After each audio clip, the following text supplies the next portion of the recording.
Assalamualaikum warahmatullahi wabarakatuh. Bismillahirrahmanirrahim. Alhamdulillahi rabbil alamin. Wassalatu wassalamu ala asrafil anbiya'i wal mursalin Sayyidina Muhammadin wa ala alihi wa sahbihi ajma'in, amma ba'du. Kaum muslimin dan muslimat rahimakumullah, di dalam Al-Quran surat Al-Baqarah ayat 197 Allah subhanahu wa ta'ala berfirman,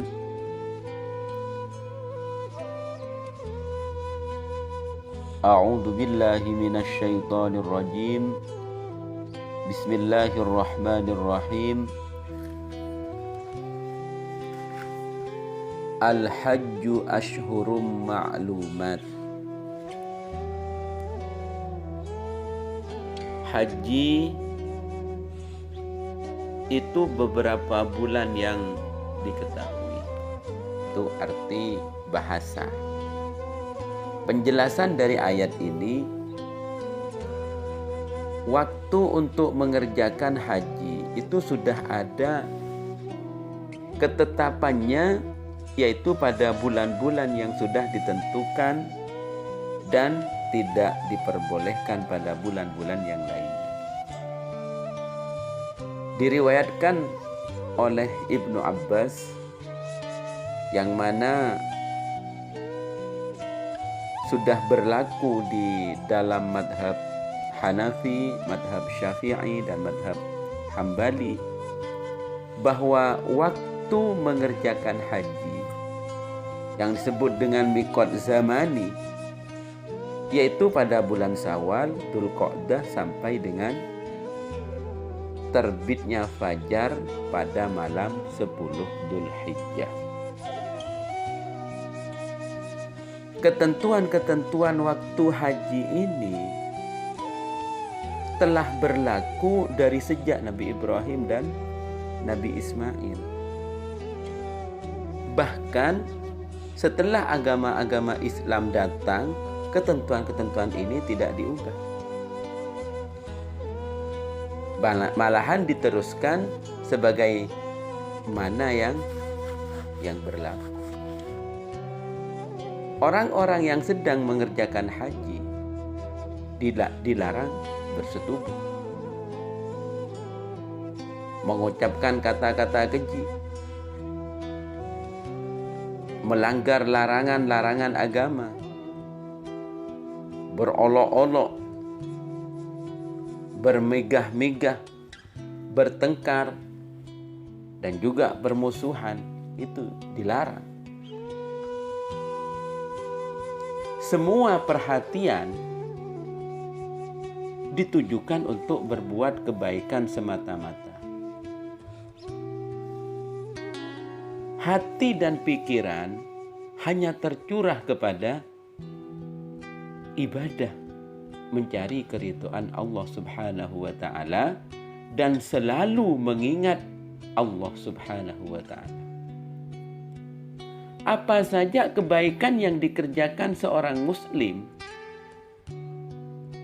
yang telah mengerjakan haji, pasti Allah akan mengetahui dan mencatatnya, dan akan dibalas oleh Allah dengan pahala yang berlipat ganda.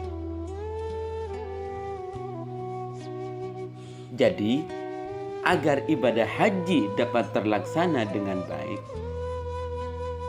dan dapat terlaksana dengan sempurna, maka setiap orang hendaklah membawa bekal yang cukup. Lebih-lebih bekal makanan, minuman, pakaian, dan lain sebagainya.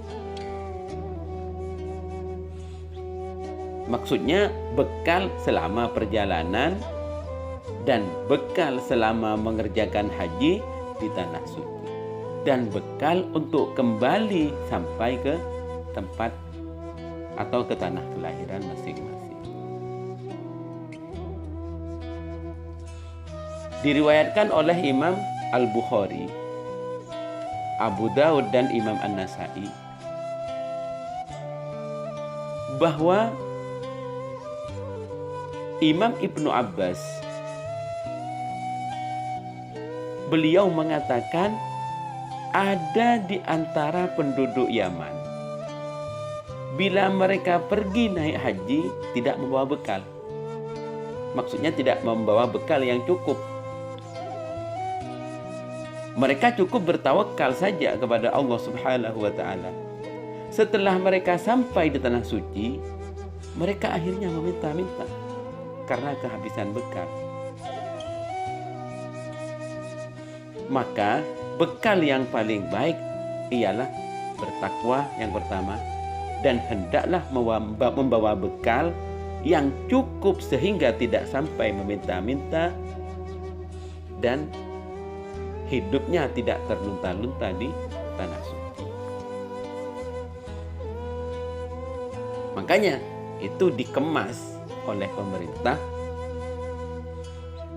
bagian untuk konsumsi dan lain sebagainya, bekal itu sudah ditanggung dan masuk kepada ongkos naik haji. Sehingga nyampe di tanah suci tidak perlu mencari bekal lagi karena sudah terpenuhi di dalam UNH tersebut. Ayat tadi, Al-Hajju Ashhurum Ma'lumat, dapat disimpulkan bahwa ayat ini menjelaskan haji itu telah ditentukan waktu-waktunya yang disebut dengan miqat zamani. Apa miqat zamani itu? Kapan miqat zamani itu dalam ibadah haji? Bulan Syawal, Dzulqa'dah, dan 10 hari pertama bulan Dzulhijjah. Bahkan sebagian rukun dan wajib haji ditentukan waktu pelaksanaannya pada 10 hari pertama bulan Dzulhijjah. Contohnya, wukuf di Arafah dilaksanakan pada tanggal 9 Dzulhijjah. Kemudian harinya disebut dengan hari Arafah. Wukuf di Arafah itu harus lebih diperhatikan oleh setiap jemaah haji. Kenapa? Karena waktunya sangat sempit dan waktunya sangat terbatas. 1 tahun hanya 1 kali. Kalau sampai itu tidak dikerjakan, maka hajinya tidak sah.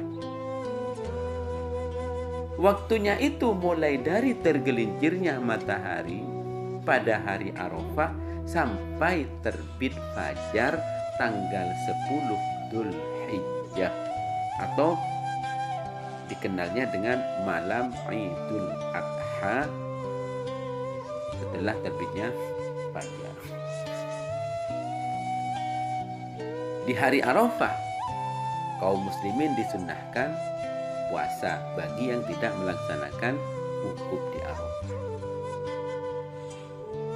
Kemudian mabit di Musdalifah itu juga dilaksanakan pada malam tanggal 10 Dzulhijjah. Jadi Idul Adha dan penyembelihan kurban dilaksanakan pada tanggal 10 Dzulhijjah.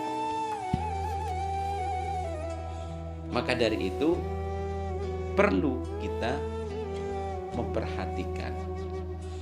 Kita berangkat haji, melaksanakan ibadah haji, bekal yang paling utama adalah ketakwaan kepada Allah Subhanahu wa Ta'ala dan mencari ridho Allah Subhanahu wa Ta'ala,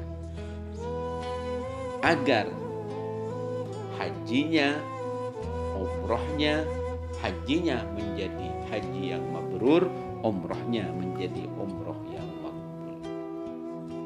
Semoga menjadi keterangan yang barokah, yang manfaat, dan semoga kita ditakdir oleh Allah Subhanahu wa Ta'ala di tahun-tahun yang akan datang masih bisa melaksanakan ibadah haji. Amin, Allahumma amin. Assalamualaikum warahmatullahi wabarakatuh.